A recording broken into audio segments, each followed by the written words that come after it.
Now, Ben and funny guy, the talented Cy Amundsen, they have a podcast they started, I don't know, a month, 2 months, 3 months ago called Sound the Horn. And you can get it where you get all your podcasts, but I like to watch it via YouTube. So, like you can type in Ben Leber podcast or Sound the Horn in the search bar, and it takes you right to it. Please subscribe. Hit that button, and make sure you hit the bell and all the likes, too, because it only benefits our guys. But from a reality standpoint, a realistic standpoint, Ben rejoins now.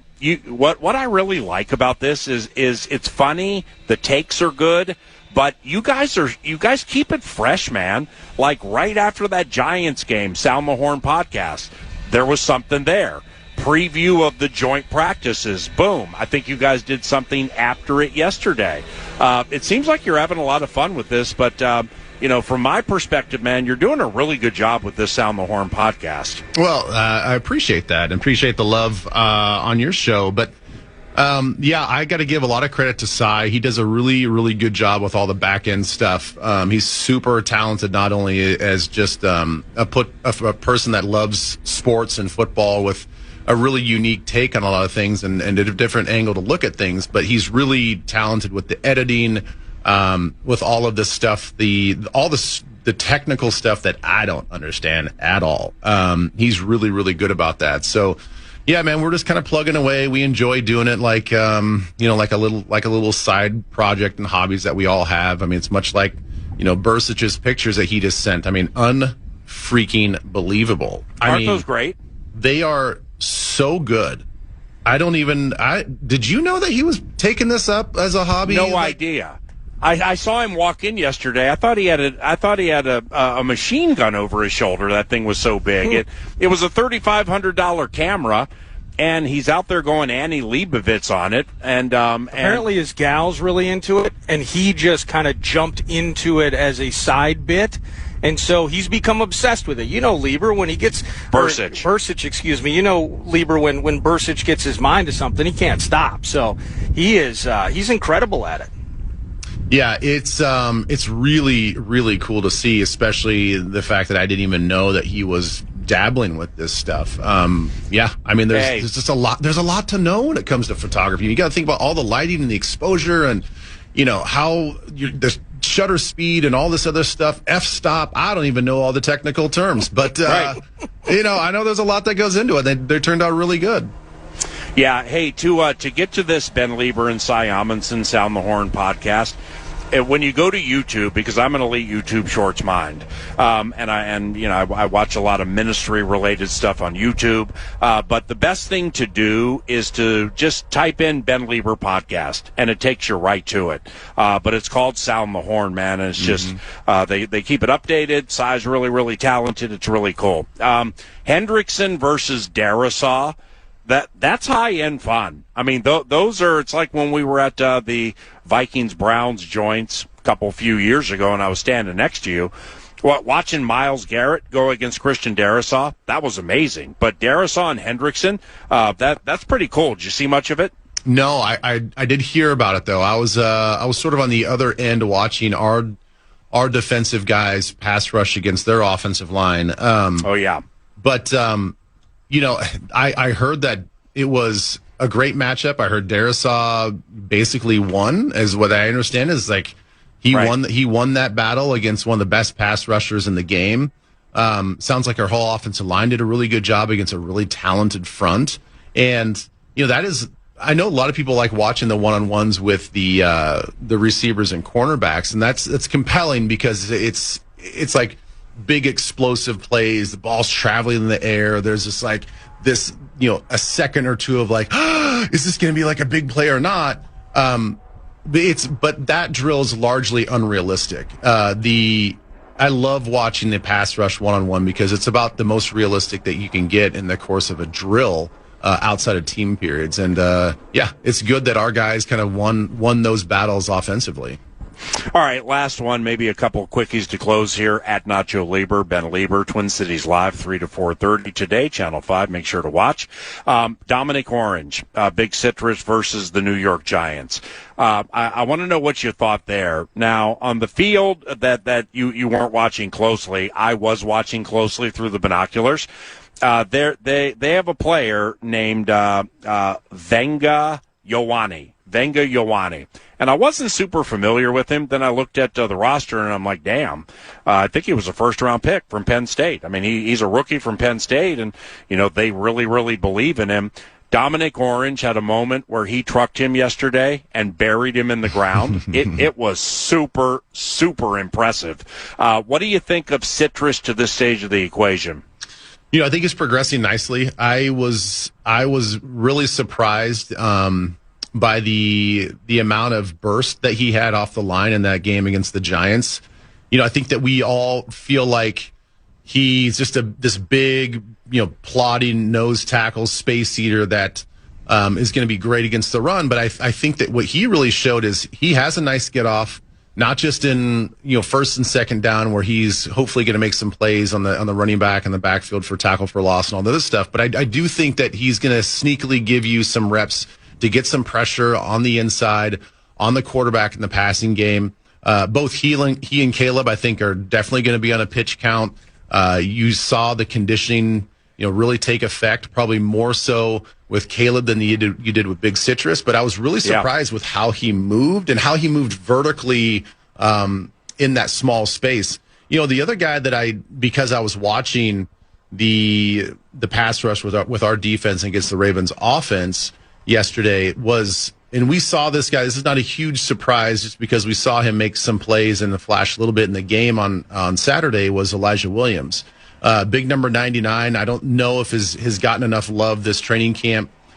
Watching him operate yesterday, he seems like a guy that is in that world of Jalen Redmond, where a little bit unknown, don't think that you're going to you don't think that you're going to get much out of this player, and then you watch him play, and you're like, man, this guy's twitchy. He's fast. He plays with really good leverage. I was very excited to see his hand usage and the way that he was able to get by some people.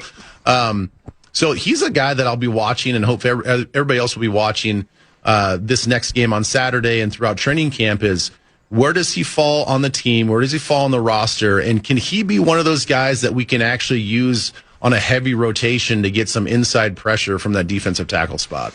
All right, lastly, and his rookie running mate, Caleb Banks. Now, I mean, Caleb got doubled a fair amount in that Giants game. Mm-hmm. He kind of got after himself a little bit on the Singletary 40-yard run. You got Golday getting eaten up by a block. Ivan Pace Jr. takes a terrible angle.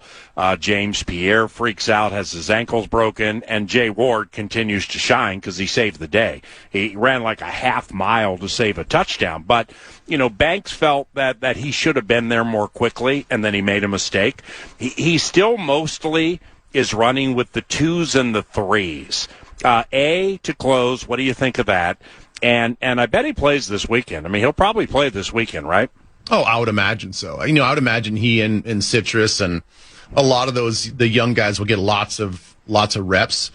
He needs it. I mean, he did not play particularly well last Saturday. I think there was a lot of leverage issues, maybe not playing as low as he'd like. I liked there was a couple times where he would get on the edge of the offensive guard, and I think that's where he really shines. And I think he does a good job when he's asked to move on the snap. If they're running a twist or a game or a stunt, I think he's can use his skill set a little bit more. But, when he is just in a standard 3 technique and he's going against that guard and he gets a down block by the tackle and he's feeling a little bit of that double team, I think it was late to recognize. It was late to use his skill set and use the proper technique on some of those double teams. He was playing really high, just trying to swim across one guy, but all the while there's another guy pushing him and washing him down, and he got pushed off the line of scrimmage a little bit too often. So, all those things are correctable. I think once he starts to understand the angles and the speed that these guys are playing at, I think he's definitely going to come back and have a better day on Saturday. Great seeing you yesterday. Have fun on television today, and I'll see you Saturday for Vikings and Ravens, okay? Yeah, can't wait, man. We'll see you then. Ben Leber at Nacho Leber via X. Devin Ward is guiding the Great Ship Love Covenant, and I'm Paul Allen. On-site producer is The Con! And we're at Vikings joint practice date. It was a meat sauce request. Day 2 joint practices, Vikings and Ravens. Viks Bits are next. You're listening to PA, live from training camp on The Fan, presented by the Minnesota Sports and Events Golden Ticket. Hey, Jordan Struck, Vikings Entertainment Network. It is now post time for Viks Bits! Viks Bits! Viks Bits is presented by Kinmount Exteriors, Paul, Craig, and Clay. If you are looking for windows, siding, roofing, or decks, you've come to the right place with Kinmount. Check them out today. Clear quote promise. And just you're gonna fall in love with your home again. And there's so many different ways that Kinmount Exteriors can help. I went digging and diving because we got to hear from Kevin O'Connell, and I believe we'll get to hear from head coach Kevin O'Connell later today as he speaks to the media before joint practice number 2. 1 hour from now. But after practice ended yesterday, the new head coach of the Ravens, Jesse Minter, was addressing the media, and Devin Ward, producing back at the station, helped me out in identifying these. Let's fire away him talking, I believe, about a sad part of yesterday's practice, Danny Pinter being injured. Just can you tell Danny Pinter get carted off? Do you have any update on that? Yeah, I was able to go over there and see him. Don't have any updates yet. We'll probably have that, hopefully as he gets some things done, get some tests done. But we'll see how that shakes out. Yeah, that's it now. We talk about battles here. Pinter and Ethan Posick, formerly of LSU, played for the Calm in Cleveland, played in Seattle. Yep. Well, they're in a nip and tuck battle for the starting center spot. Pinter is the leader. That's why I was out there with the ones. Anytime you're leaving on a card, it's nothing but bad news. So that was bad for the Ravens. Yeah, it was, absolutely. Now, later in that conversation, there was a question, I believe, about the defense working against our QB battle. What did Jesse Minter have to say there? When you look on the defensive side, going up against a quarterback battle like that, we've got Kyler on one side, JJ on the other side. Does it change anything from your perspective, looking at a two different style of quarterbacks in one practice? Yeah, just a little bit for sure, especially on some of the conversion downs, where those guys use their legs and have the ability to convert. I thought overall we did a really good job with Kyler, kind of keep him in the pocket. JJ made a couple scrambles, but they're both really capable of kind of keeping drives alive with their legs, and so it's great to practice against. We obviously see that a lot with our own quarterback. But yeah, really good work with those two guys. Yeah, just kind of the interest in Flores' defense gets to see a lot of that, too, on a day-to-day basis. But just thinking about the mobility element of both those QBs, I kind of enjoyed hearing from Minter on that through his perception of how the joints are going. And with those two quarterbacks, I'm glad the very end of practice, the 2-minute drills, Murray and McCarthy were both amazingly in charge. And I say that because the Vikings mostly did not run the way the Vikings expect to run this year. And, Nate Wiggins, the best corner for the Ravens, Marlon Humphrey, 10th year Alabama, he's a crafty veteran. Well, they jumped a couple of routes yesterday, and I'm surprised they didn't pick them off and go the other way like 60. Well, that can't happen. You don't want that to happen. So there were some rough moments yesterday against that Ravens defense. In the 2-minute drill right at the end of practice, Kyler and JJ went to chewing them up. I don't know what kind of plays O'Connell was calling or what he saw and what he set up during a practice, but they were chewing him up. And Kyler hit Jefferson. I believe that was the gritty right in front of the family tent. And this, this is not hyperbole. This is not a hyperbolic approach to like every Minnesota Vikings player where it's like it's 9 to noon. Everything has to be good about everybody. That's not the case. Miles Price catches everything. I mean, in tight quarters, no matter the corner against him and no matter the quarterback throwing the ball to him. I'm beginning to take this very, very seriously. We saw the one-handed grab with Jefferson on the microphone at MetLife Stadium, but it's just continuing to happen. Yeah. He's getting open against everybody. Quarterbacks are finding him, Murray, McCarthy, Murray, and he's catching everything. Well, he caught the touchdown to close the 2-minute drill for J.J. McCarthy. and he wiggled his way open behind a corner and a safety. It was fantastic. So what are you going to do with Ty Felton? Has segued to KO, offensive coaches. What are you going to do with Miles Price? Viks Bits. Viks Bits. Thank you, Kinmount Exteriors. Last thing on that before we hear one more from Minter. I've been seeing this a lot since that play yesterday, and maybe this is hyperbole, maybe it's not, PA. One of the better passes that J.J. McCarthy has unleashed at any point throughout camp. A total dime from number 9. Yeah, so, to the one to Price. Yes, correct. Yeah. Digging those opportunities for give JJ. me 1 second here, because Miles Price, kick returner, did a pretty good job, barely missed a touchdown or two. He is the team's preferred punt returner. In knowing he wasn't going to play any wide receiver last year, really until late in the year, I never looked back at what he did at Indiana from a receiving and a rushing standpoint. Oh, yeah. I'm doing it now for the first time. So he was with Texas Tech for 4 years, Indiana for 1. Good Indiana teams, too, by the way. He leaves, they win a national championship, but they were very good the year before. He played in 13 games, caught 38 passes for about 500 yards, 12.5 yards per catch. He had 3 touchdowns. He ran 7 times for 63 yards and a touchdown. So he has 3 rushing touchdowns in college and 13 receiving touchdowns. Yeah, nearly 200 catches. Yeah, right. So, he can catch and he can get open. So, like in the offseason, I was joking around because I came out and watched an OTA, and I'm watching Miles Price do some things, and I'm like, all right, well, you got Juwan Jennings. He's your number 3 receiver. You obviously have 3 and 18, and they're going to throw to 87 and 84. All right, and Jones and maybe Claiborne and Mason. So what are you going to do with Price? So I'm like, I don't know. Maybe Kevin O'Connell has something in his back pocket where he's like our version of Khalif Raymond, who's diminutive. And when Khalif was he's now with the Bears with Ben Johnson. When he was with Detroit with Ben Johnson, they used that as a mixer, and it caught everybody off guard. We might be doing the same thing here with Miles Price. I wouldn't mind that at all. Viks Bits! Thank you, Kinmount Exteriors. One more audio clip from Jesse Minter chatting about, hey, what's it like going against this Flores defense? Even though you're on the defensive side of the field, offensively, did you come into the day expecting that it would be a good test for the offense with the pressure that Flores likes to bring, and you get some good reps facing that? Yeah, absolutely. Nobody probably pressures more in the league than Flo. He does a phenomenal job. He's one of the best coordinators in the league, and so it's a great test. And it's a unique scheme, that's unique to him, and maybe a guy or two that's broken out from his tree, but he does a great job. Tons of respect for him, and I'm sure there was some good and bad. I'm sure there were some plays where he had some really good calls dialed up, and I'm sure Lamar made some plays as well. Yeah, Flo has a tree. Flo is a tree. He has limbs of coordinators with ideas around the league.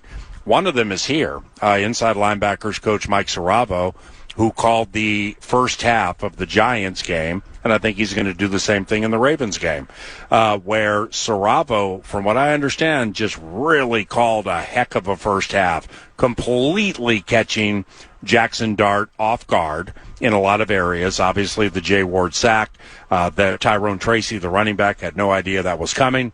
In fact, the Giants have they signed Najee Harris, a running back who's pretty good at pass protection. He's a tough back. So, Flo via Saravo in that first half of the Giants game may have cost Tyrone Tracy Jr. some reps, and I'm not kidding you.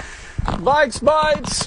Speaking of that game, the Giants game, and not just Tyrone Tracy maybe making a mistake here or there, in that game, Jay Ward punished Jackson Dart like it was a game in mid-November. Yep, and it could have been worse. Isaiah Rodgers, after practice yesterday, was chatting with the media about Jay Ward. What have you seen from Jay Ward this camp? He responded a lot. Came back from a concussion, and first day out he was making plays. Great play. Last week, as we know, against Jackson, should have went for the ball, but he knows that. Just showing up when his name is called. So. And what Isaiah Rodgers said, I heard that a couple of days ago from somebody else, and I understand the premise. However, I'm still going to praise Jay Ward for his form tackling, and here's why. Because the league has become overly officious with the way certain hits are taking place, where they throw the flag and they stick by it. So sadly, you have players running up to other players, actually thinking about how they have to tackle while going full speed. It takes away the potential of some quick twitch. Well, you see problems and injuries that emanate from that as well, when you're thinking too much versus acting. Yeah. Okay, so Jay Ward probably should have taken his helmet or his left arm and punched at the ball. Yeah, I completely understand that. His form tackling on that sack, he wasn't interested in blowing the guy to smithereens and ending his season. Correct. He was interested in wrapping him up and making sure, because Jackson Dart is strong and he's fast, and he gets away from stuff like that. Jay Ward's form tackle, it was 10 to 10, man. I was super impressed with him. Well, it's 10 to 10, and I'll tell you this, because I'm an adult Rube, and I was at TCF Bank Stadium during the 2015 playoffs, and I watched a guy that I love and have a ton of respect for, Captain Munnerlyn, go for the ball, and Russell Wilson pirouetted out of it. I can't remember if it was Jermaine Kearse or Doug Baldwin or who it was, but he found somebody in a massive spot. No, he hit Wilson. I believe Wilson dropped the ball, and Munnerlyn didn't. He did something where he either went for the ball, he didn't do the right thing, and Russell got out of it, and then he hit Kearse for that touchdown. So Jay Ward, I'm in the camp of good point. You did it perfectly, my brother. Blake Brandel speaking with the media after practice yesterday, PA, and whether it's snaps, how things are going, you will hear from him about finishing the practice well. But, our own Alec Lewis was talking with him, so I'll just let him ask the question. How much did you feel like they were showing you guys? Say it again. How much did you feel like they were showing you guys? It happened again? No, I mean, they brought a lot of different looks, and that's one nice thing about it. All right, Devin, can you stop it for a second? You can't surprise me with elite things like that and throw me off guard. It happened again. You kept that up your sleeve and didn't tell me, you sneaky sucker. I couldn't believe it when I was listening last night. This is the 8th time since Alec has gotten here, and 4th time this training camp, he's asked a question, and the player or the coach had to say, "Can you say that again? I couldn't hear you." Let's hear it again. How much did you feel like they were showing you guys? Say it again. How much did you feel like they were showing you guys? I can't control myself. No, I mean, they brought a lot of different looks, and that's one nice thing about the Flows defense is it's a lot of different looks. So, it's just good to see another defense. I mean, you just made my day. It's so good. That's the highlight of my day. For the 4th time, it happened again. And he's going to be with us 15 minutes from now. I hope he's not listening. Oh, I hope, Devin, you keep that one in your pocket, brother, because we're going to need that again at about 25 minutes. Nice job, D. Ward. Great job, Nordo. Alec Lewis at 11.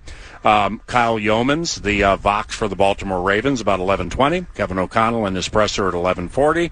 We're back after this. All right, we got about 6 or 7 minutes.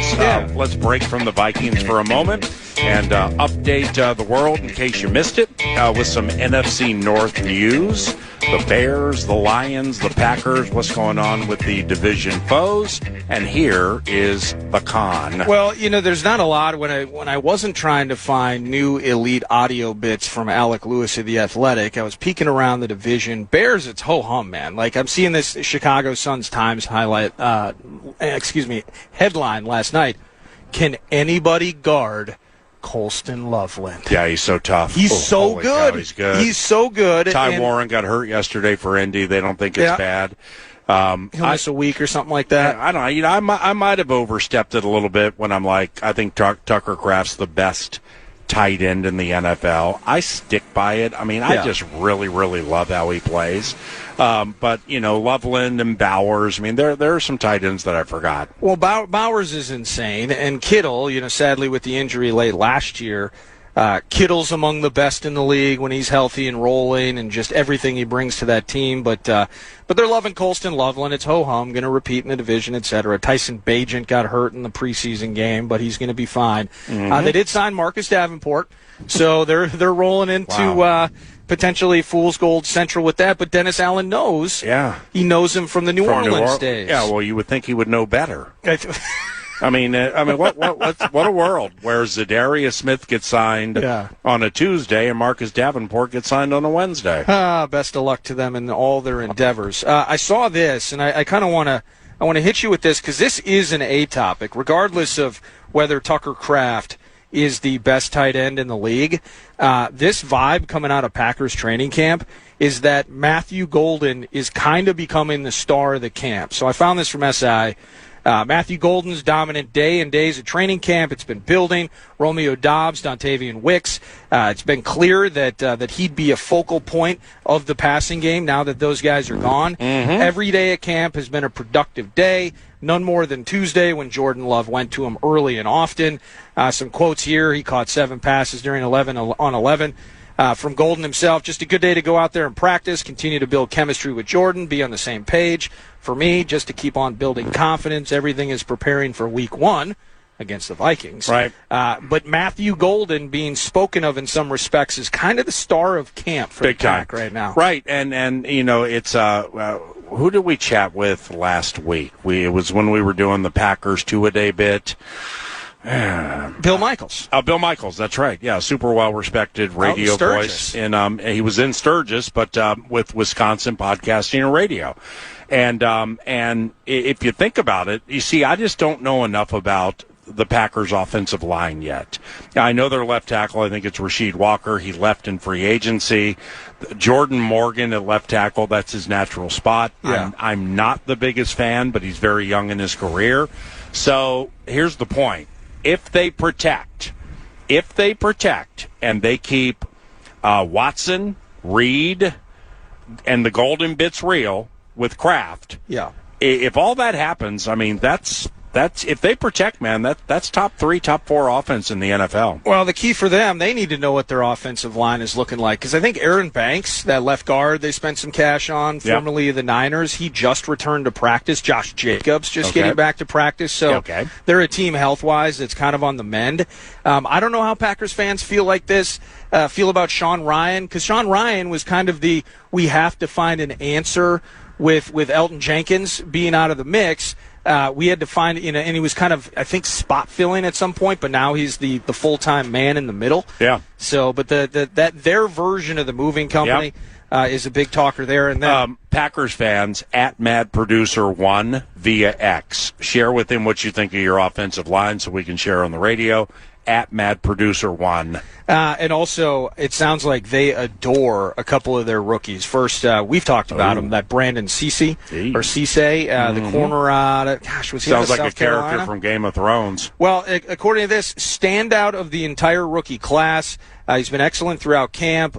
Green Bay's initial plan was to start Keyshawn Nixon and Carrington Valentine as the boundary corners, but Cisse took advantage of Valentine's injury, sees the spot opposite Nixon, and hasn't let go. Right. It's again, respond to this comment at MadProducer1 via X. Yeah. Where are you going to get the pass rush from? Your new coordinator loves to blitz. When he has Micah Parsons, that's going to be a major problem for every team in the NFL. But they don't for a month and a half. I just wonder, without overly committing with the blitz, because you may get KO 1 or 2 times, but if you keep doing it, he's going to get you 4 or 5 or 6 times. Yeah. I just wonder where the pass rush comes from outside of Devontae Adams. Well, and my last bit on the Packers. Not Devontae Wyatt. Devontae Wyatt, yes. Chris McClellan is their 3rd-round defensive tackle. And this notes solid presence along the interior D-line. Probably won't crack the starting lineup right away, but defensive tackle is a rotation-heavy position. McClellan fills a specific void. Now this, we got to see this a little bit before we go here, but this is what it says. He can even function as the nose tackle Green Bay hasn't had since trading Kenny Clark. Wow. They're mostly pass rushers. McClellan brings legitimate run-stopping ability, so he's not going to answer the Micah Parsons question, but he could potentially provide that interior toughness and stuff the void defensively for the Pack. Probably nothing to see here, but 9 to noon. Is amazingly excited for that first game, border battle. Why wouldn't we be? What a cool way to start the season, and it's at U.S. Bank Stadium. All right. Well, anything on the kiddies, or are we good? Oh yeah, kiddies. Go ahead. No, just real quick. I thought I saw Alec. Oh, you did? I thought I saw Alec. The center battle post Cade Mays injury, they tried to work in, I think, some undrafted cats. Look, Kyle Yeomans, the new Vox for the Ravens. He's chatting with Vikings Entertainment Network cameraman Pat Fisher. I mean, the Baltimore embraced this guy. He needs friends. Yes, he does. He does. But he's going to leave with 30 friends. Yep. So I think his first season as the Vox for the Ravens, he's going to leave with relationships one way or another. Well, he texted me last night at 9:30 saying, "How you doing? Did you have a good day?" You kidding me? No, he didn't. Apparently, veteran Juice Scruggs and Tate Ratledge. Juice Scruggs, the former Texan. He's the favorite in the spot to start at center for the Lions. He was the key point in the David Montgomery deal. And that's what Dan Campbell said. There's a reason we got Juice in the trade. Juice has played in the league. He's played a lot of center snaps, played guard too, but center really, really suits him. He has emphasized that Scruggs appears to be the best fit for the job. But then on Tate Ratledge, second year out of Georgia, I believe, guard. They were trying. That interior was tough last year for them. First rounder. There's no reason Tate can't play center, and that's all he said. So wow, that's kind of does he like Juice or not? I think Juice is the guy, but again, they're having the same conversations that we've talked about them having. I mean, Blake Miller's got to work on the right. Sewell's got to make that seamless transition on the left. They'll be checking on Ragnow's hamstring by October. The one thing I was trying to dig into it more, and I'm sure these conversations are happening, and everyone that covers the Lions, they're probably hitting this in many articles. I just got to dig deeper. I want to know what they think of Petzing and the offense. You know what I mean? Yeah. And, because people talking, like the coordinator changes, I think McVay called it kind of champagne problems in terms of you're good enough to where your coordinators get jobs elsewhere and elevations because of the great work they've done. You have to replace them. And Drew Petzing now in the mix as the OC. What does that thing look like? How's he meshing with Goff? What kind of tricks he has up his sleeve with Jahmyr Gibbs? I just want to learn more about that, and maybe by the next time we do NFC North Nugs, I'll have something. When we return, Alec Lewis from The Athletic and TheAthletic.com joins us from Twin Cities Orthopedics Performance Center and the exclusive Vikings Radio Network perch, about to overlook joint practice day 2 between the Vikings and the Ravens. That's next on KFAN. From the 1-800-ASK-GARY Traffic Center. This report is sponsored by